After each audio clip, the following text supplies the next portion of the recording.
Kulkas 2 pintu ini produk dari Electrolux nih Kiom Lovers.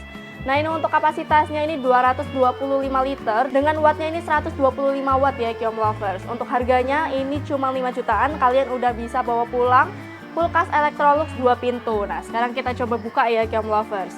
Nah ini ada untuk tempat penyimpanan es batu dan juga pembuatannya ya Kiom Lovers. Nah ini juga untuk freezernya udah NutriFresh inverter nih Kiom Lovers. Nah sekarang kita coba untuk buka pintu bawahnya nih Kiom Lovers. Ini udah tersedia untuk rak-raknya dan juga ini ada untuk tempat telurnya nih Kiom Lovers. Nah ini pokoknya keren banget, ini tersedia di Qiomat, harganya cuma 5 jutaan aja.